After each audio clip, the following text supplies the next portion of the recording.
Most people spend very little time fully present. Even during simple moments, the mind is usually somewhere else. Replaying conversations, anticipating problems, thinking about what comes next, replaying past events. And after a while, people become so used to this constant mental movement that they stop noticing they're almost never experiencing the present moment directly. Welcome to The Conscious Creator, where we explore the unseen forces shaping our lives. In this video, we'll be exploring Eckhart Tolle's The Power of Now together, not as a summary, but as a reflection on its ideas and how we can apply them in our own lives. What if the secret to changing your life isn't about doing more, thinking harder, or pushing forward, but about stopping long enough to actually be here? What if the power you've been chasing has been waiting quietly in the present moment the whole time? Eckhart Tolle's work isn't about adopting new beliefs. It's about waking up to what's already true. He teaches that every problem we think we have exists only because we're somewhere other than now. We're remembering yesterday or imagining tomorrow, but creation only happens in one place, here, this moment. When we start to live that way, not just think about it, everything changes. The stress of becoming someone disappears, and the joy of being someone begins. Time seems so real that we rarely question it. We live by clocks, plan for weekends, celebrate birthdays, and mark anniversaries. Yet Eckhart says psychological time is the greatest barrier to living fully. The mind creates the idea of a future that never comes, and a past that never truly was. Most people live waiting for the weekend, waiting for the promotion, waiting for the relationship, waiting to feel good enough. The waiting never ends because it's built on the belief that life will begin when something else happens. From a conscious creator's point of view, that waiting energy delays everything you want. You can only create from the vibration you're in, and the vibration of waiting is lack. When you say, "I'll be happy when," you're broadcasting that you aren't happy now. Life mirrors that state back to you. Tolle shows us that the future is made in the present. The thoughts you're thinking right now, the emotions you're choosing to stay in, these are building the next chapter of your life. So if you want a better future, the doorway is not in front of you, it's under your feet. The future grows out of this moment like a plant from a seed. When you bring your attention fully to what you're doing right now, even washing dishes or walking your dog, you begin to sense a quiet aliveness that's always here. That feeling isn't small, it's the creative field itself, the space from which everything new is born. Eckhart describes the ego as the voice in your head that constantly compares, judges, and defends. It's not who you are, it's who you think you are. It thrives on stories. I'm the one who was hurt. I'm the one who succeeded. I'm the one who needs to prove something. As creators, this voice can quietly run our lives without us realizing it. You may have a vision for something new, but the ego says it's too late. You're not ready. You're not talented enough. Or the opposite. It must happen now, because then you'll be somebody. Either way, you're trapped in a mental argument.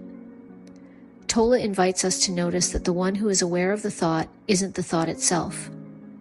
The moment you see the ego, you're free of it, because awareness can't be the thing it observes. That realization breaks the spell. For someone learning to create consciously, this is life-changing. Every time you observe the voice of doubt or comparison, instead of fighting it, you step outside of it. You stop feeding it energy.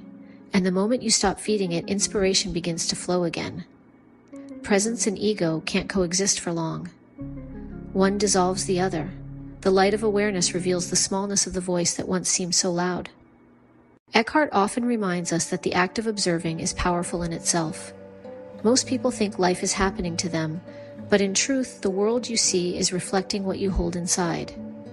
The moment you become aware of how you're seeing, reality starts to shift. Observation isn't passive, it's creative. When you observe without judgment, you take your power back. You stop reacting to what you see and begin shaping what you see. Life responds to the quality of your attention. Think about a day when you woke up in a bad mood. Maybe your coffee spilled, traffic was slow, and people seemed rude. The more you noticed what was wrong, the more wrong things appeared. Now think about another day when you felt peaceful. Somehow people smiled more, the traffic opened up, and even small inconveniences felt lighter. Nothing external really changed, What changed was the consciousness you were bringing to it. Tolle shows us that awareness itself is creative. The clearer your inner perception, the more harmonious the outer reflection. The moment you stop identifying with your thoughts and start witnessing them, you change the frequency of your experience. You're no longer lost in the movie. You're the screen on which it plays. Tolle's idea of the pain body is one of his most practical insights. He describes it as stored emotional energy from the past that occasionally wakes up and takes over. It's that wave of anger that feels bigger than the situation, or that sadness that seems to have no cause. From the perspective of creation, the pain body is like an old program replaying the same movie. It makes you react automatically, and then creates new experiences that match the old emotion. That's why some patterns keep repeating. Tolle says the way out isn't to analyze it, but to observe it. When you feel the surge of emotion, don't call it bad. Just feel it as energy moving through. Watch it. The watcher is stronger than the wave. The very act of observing begins to dissolve it because you're no longer feeding the story behind it. Each time you do that, you take energy back from the past. You reclaim creative power that was stuck in old pain. Presence heals by simple attention, not by fixing, but by seeing clearly. Many people misunderstand presence as doing nothing. In truth, it's the most active state there is, because your awareness is completely engaged with what's happening. You're not lost in memories or anticipation. You're in direct relationship with life itself. From that state, alignment happens naturally. You speak the right words, meet the right people, notice opportunities you used to overlook. You're no longer trying to force creation. It starts to flow. Tolle says the present moment is never against you. Even if it contains something challenging, resistance only adds suffering. Acceptance doesn't mean liking everything. It means saying yes to what's already here so that you can respond from clarity instead of reaction. When you accept the now, your inner energy field opens up. That openness allows inspiration and intuition to arise. Creation becomes effortless because it is guided by something larger than thought. It's guided by awareness itself. Eckhart's teaching on surrender is one of the most misunderstood yet most transformative ideas he shares. Many people hear the word surrender and assume it means giving up. But Tolle explains that true surrender is not about defeat. It's about release. It's the quiet decision to stop fighting what's already happening and to meet it with full awareness. Surrender isn't passive, it's the opposite. It takes tremendous strength to say yes to the present moment when your mind wants to run or resist. When you surrender, you stop adding mental noise to what is. You create space for clarity to emerge.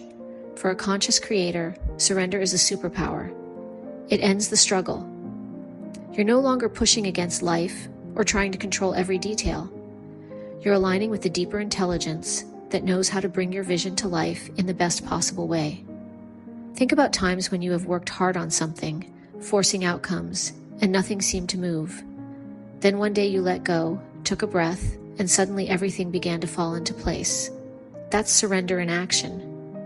It looks like stillness from the outside, but inside it's a full engagement with life.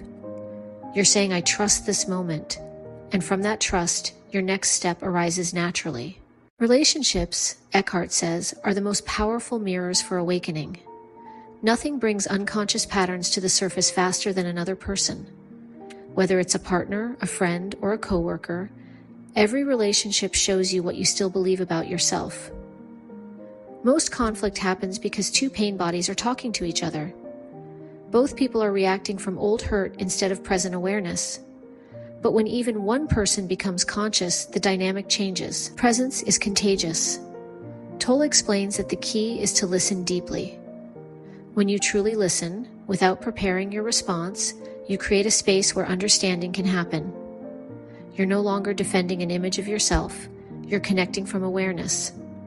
As conscious creators, we can use this insight in every interaction. The next time someone triggers you, notice it. Feel the emotion, but stay present with it. You don't have to fix or justify anything. That moment of awareness is a creative act. It stops the cycle of reaction and opens a new possibility for peace. Awareness in relationships transforms not only how you relate to others, but how you relate to yourself. You begin to see that love is not something you demand or earn. It is the natural expression of awareness meeting awareness. There's a paradox in Tolle's teaching that every conscious creator eventually discovers. Stillness isn't the absence of life, it's the source of it. We've been trained to believe that progress comes from constant motion. But think about when your best ideas appear. They rarely come when you're pushing. They arrive in the shower, on a quiet walk, or while doing something simple. That space isn't laziness, it's receptivity. Stillness is the pause between thoughts where creativity lives. When you stop trying to control what comes next, you create room for inspiration to enter. In that stillness, you connect to the deeper intelligence that organizes everything. The next step shows itself without effort. Eckhart often says that life is not something happening to you, it's something happening through you. The more still you're inside, the more clearly life can move through. And when it does, everything aligns naturally, because you are no longer resisting what wants to unfold. Eckhart reminds us that awakening is not about escaping ordinary life. It's about seeing the sacred in it. Every moment offers an opportunity to return to presence. Folding laundry, cooking dinner, walking through a grocery store. These aren't interruptions, they're invitations. When you approach daily life with awareness, even simple actions become gateways to peace. You feel the texture of what you're holding, hear the sounds around you, sense the life moving in your body. The mind quiets, and the world seems to glow a little more brightly. This is where true transformation happens, not on a distant mountaintop, but right in the middle of your life. Presence turns the ordinary into the extraordinary. The more you practice it, the more you realize that every moment holds the same power. The now never changes, only your awareness of it does. Let's bring this into real life. For the next 3 days, practice this simple awareness exercise. At random moments throughout your day, stop and ask yourself, am I here right now? Notice what happens when you do. You may suddenly realize that you were lost in a thought about the future or replaying a conversation from the past. Without judgment, take a slow breath and feel the sensation of your body. The chair beneath you, the sounds around you, your breath moving in and out. This small shift brings you back into alignment with the present. In that space, notice how your next action feels different.